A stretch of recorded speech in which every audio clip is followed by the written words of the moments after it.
So we have two types of offenses here in Nigeria, which I know is not only in Nigeria, other countries it's similar, like their legal system, that's the same thing they practice. I don't know if you're watching from any other country and your practice is different in relation to what I'm talking about today. You can drop it on the comment section. So I'm making this video to point out a major difference. There are many differences, but this particular one is very important.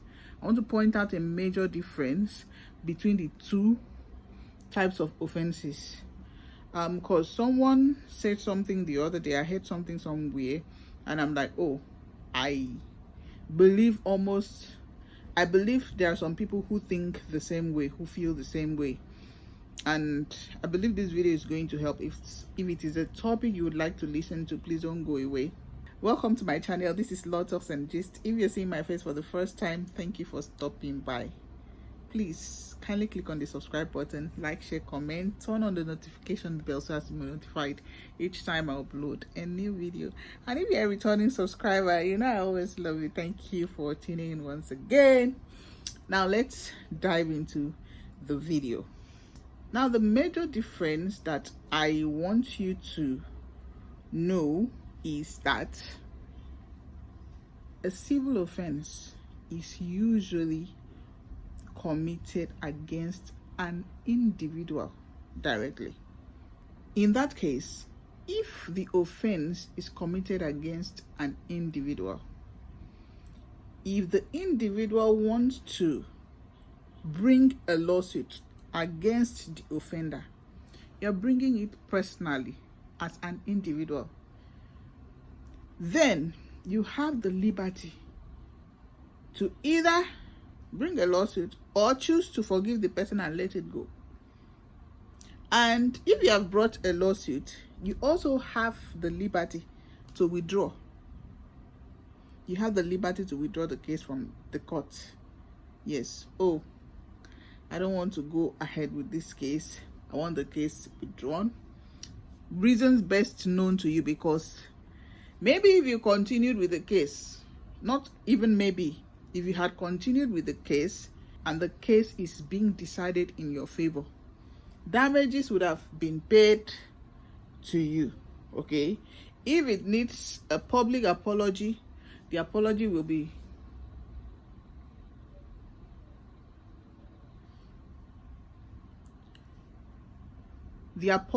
tendered to you, and every other thing that you prayed for in your claim.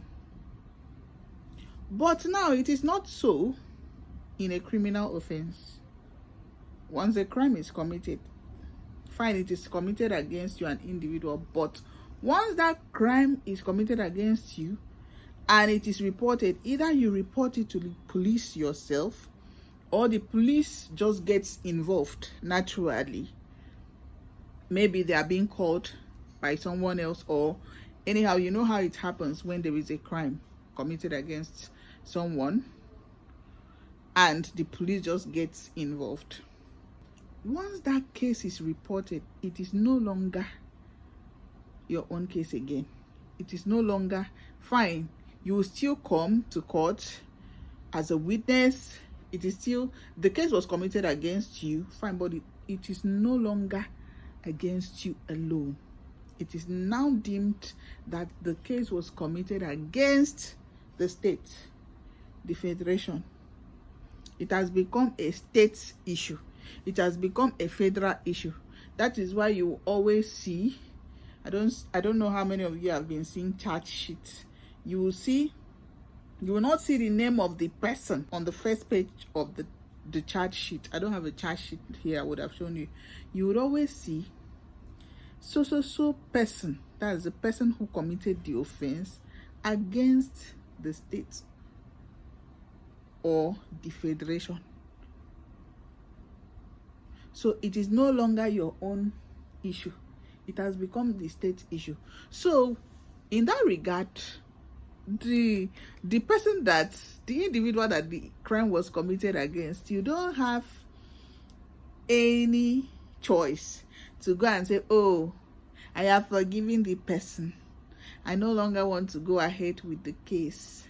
I want to withdraw, or I don't want to take the matter to court. That is not the case in criminal offenses. It doesn't happen like that. Once the crime has been committed, in fact, you even owe the state a duty to report every crime. For people who conceal crimes, I don't know how they do it. Yes, I don't know how you people do it. I don't know why you should even conceal crime, because to even conceal a crime is another offense on its own, because you are encouraging the offender to go on and on to commit the same or a different crime against other people. Now, if you report it, it will save.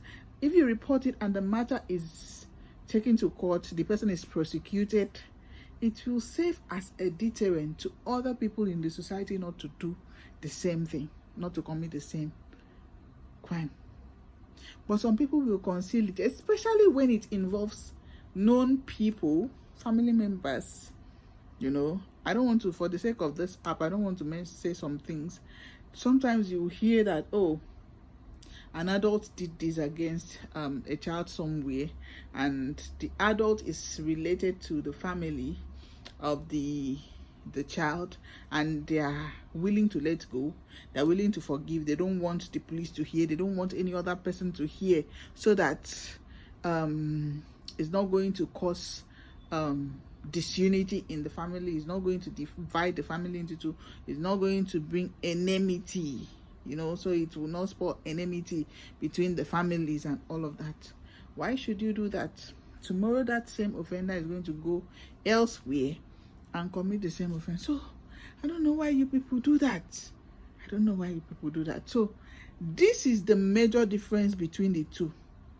Now, why am I saying this? I overheard someone say, it was in a church.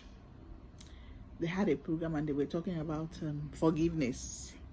And Kiniko entered and they talked about, oh, offenders, forgive people, forgive that, forgive this. And people asked a lot of questions. And as a lawyer, I stood up and I asked my own question. And the answer I got, I wasn't satisfied. Saying that I should forgive.